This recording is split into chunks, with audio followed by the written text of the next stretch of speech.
Good morning. It's Saturday. We're on the last day of August. Still working through my planner. And if you remember, we had weekly goals. So let me see. Weekly goals. Did I hit them all? Yes, yes, yes, yes, yes, yes.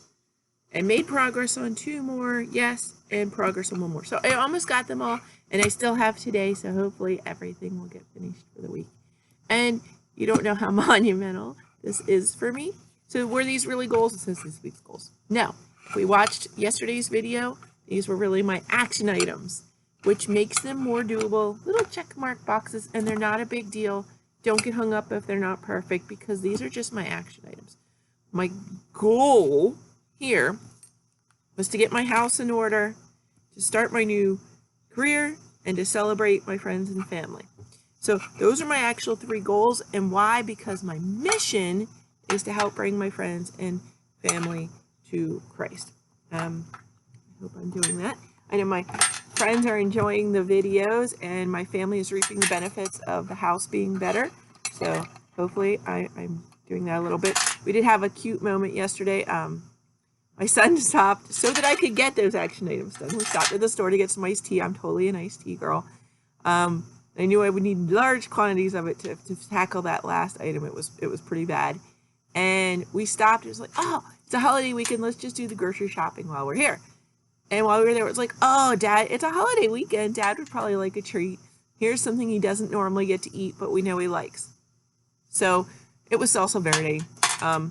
And just from a chef he likes, and we thought it would be something fun for him. Something really small, but we just thought it would be a nice little, maybe we'll have a game night and he could have a snack. And I can't eat it. So it was really sweet. The neighbors, Diane, had given me a gift card to Michael's for washing her animals while she was on vacation, which she totally didn't have to do. But she and the kids did that for me, and so that I could go get some more things for my planner. So while I was at the store looking at that, they went to the little grocery store next door. And while the guys were at the little grocery store next door, they bought me a little snack that I could have. Some goat cheese with cranberries and walnuts, which they know I love.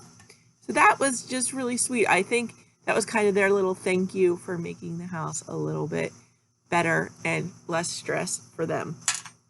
And on a praise note, some man changed the toilet paper last night. One of the things I got was a new toilet paper roll, and instead of having to squeeze the ends to change the toilet paper, you just lift it up. And so it's easier to change, and they actually, somebody changed it last night and left me a little empty roll as a trophy, I guess. I don't know. So where did this whole mission, or I guess within the mission, where did the goal of making my house more of a haven come from this summer? That came from the Women of Grace Malvern retreat. And I won't lie, I've gone 3 times to the Women of Grace Malvern retreat. Every time I feel like I've come home a new person. Stop that alarm. Oh my goodness. Stop the alarm and the music starts. I'm totally a music person. So yeah, one of the things I love about Women of Grace at Malvern is that they sort of have their own little house band. That's Women of the Well. And so whenever I leave the retreat or I need inspiration, that's like the soundtrack to that weekend, and it puts me back in that mindset. So I have a number of the Women at the Well CDs. All their money goes to charity, and they're a very empowering Christian group. And I admit, on retreat, we may dance with tambourines.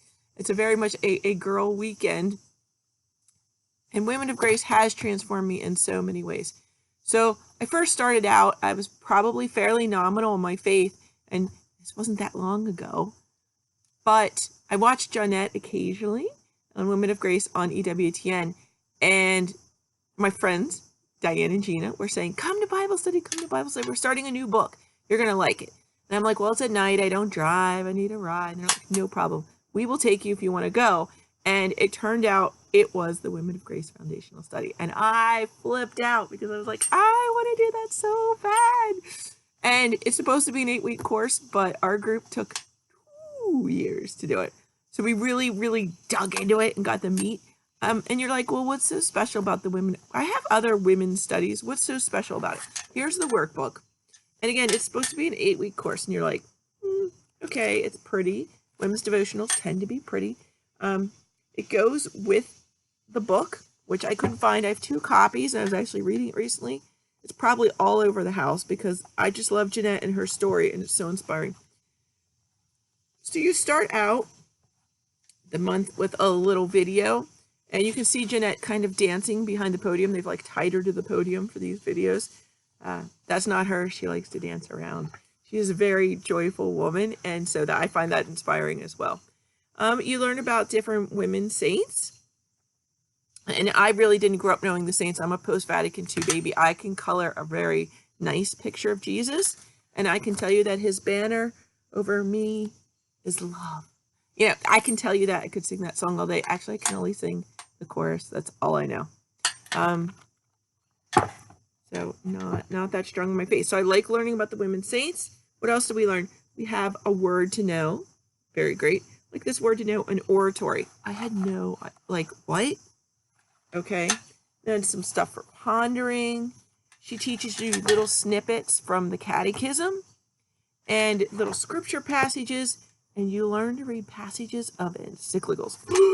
Like the catechism and encyclicals were so daunting, but the way Johnnette teaches it, it makes sense. And the language of encyclicals is scripture. So the more time you spend with scripture, the easier it is to read an encyclical. So I highly recommend the Full of Grace foundational series, as well as the retreats. A lot of her material, if you haven't been watching very long, or you want to see what we do on the retreats, a lot of that's available if you go to Women of Grace on the web. And then you can also, you join Women of Grace. There you can, for a small monthly membership, you'll have access to her whole archive of videos, MP3s, all that sort of stuff. You can always order them if you live somewhere where you can't really stream. You can go to the library, get on the site possibly, and maybe order a favorite DVD. If there was a series that really touched your heart, you can order that. And you can watch it with your friends and do a study just on her weekly series that she's done. So, Women of Grace. Then, that wasn't enough for me. I was a homeschooler. Became an empty nest homeschooler. I only had 1 child and he was done. What do you do? So I tutored my friends' kids for a while, and I really wanted to grow in my educational habits. So I went and fought for the right to get a master's in education. That was not easy as a homeschooler. I didn't have a teaching license. Most programs don't want to let you in, but Franciscan University at Steubenville took a chance on me. And I really enjoyed that program, and I learned about the educational method. And I came out of that. My thesis was actually on young Women of Grace, though. How they adapted the adult Women of Grace program for young girls. And it's a beautiful program, let me tell you. Beautiful program. It's for teens and young adults. It's amazing. Absolutely give that to your kids. So I got done with that, and it's like, what are you going to do now? And just then I'm searching. And Women of Grace came out with a partnership with a college that you could get a master's in pastoral studies with a certificate in Catholic women's leadership. And so I dove into that program. At first, I did discern. You have to have a letter from a priest helping you discern. You have to have I had some an academic reference, as well as Sue Brinkman helps me out with that. I made beautiful friendships. So this summer, I got to meet my classmate. It was all a whole online program, and I got to meet the classmate I was closest with, Lauren, and it was like a sleepaway camp for us. So we were like little girls again, and Johnnette's very much our spiritual mother, and I had come to a whole new understanding of our Blessed Mother from that weekend. I know, I tear up every other video, but thinking of that weekend, and it was very beautiful to me. And the one question that everybody asked, what are you going to do now? You're finishing this master's. What are you going to do? And I didn't know. And you get asked the question often enough, you realize you're supposed to come up with that answer. And we came up with the answer, Lauren and I, over the weekend. And it's that we're supposed to make our families stronger. Like Christ spoke to St. Francis from the San Damiano cross right there. And he said, go rebuild my church. Well, the way women rebuild our church is through our family. When we make our families strong, they are the building blocks of the church. And if we're going to restore the church, we have to start with our families. And so that became my mission this summer. Is I really need to go home. I need to really make sure I'm not just doing this for myself, but that I'm strengthening my family and my friends to help rebuild the church and rebuild society. And that's just where I am. That was not the goal I set out. I just followed blindly on the path that I felt the Lord was calling me on. And it has had some very beautiful, beautiful consequences. So one of the things that came about, let me walk you over, was my art this year. So let me see if I can put this one on.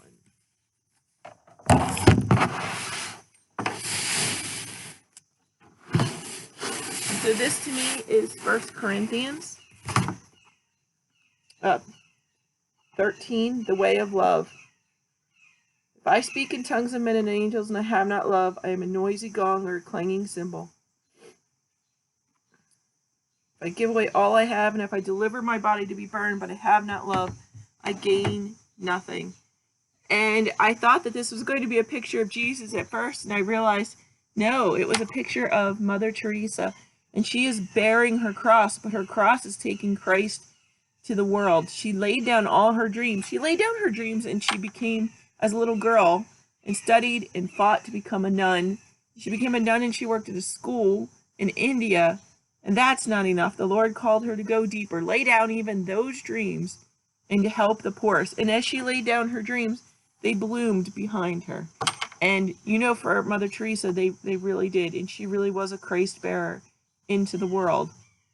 And that is where I leave you. Are you bearing Christ in the world? What is your mission? What tools do you need? For me, I needed women of grace. What tools do you need to find your mission and to serve Christ? Just a little thought for your holiday weekend. Talk to you later. Don't forget, click like, subscribe, share. You know the drill. Love you guys. Have a blessed weekend.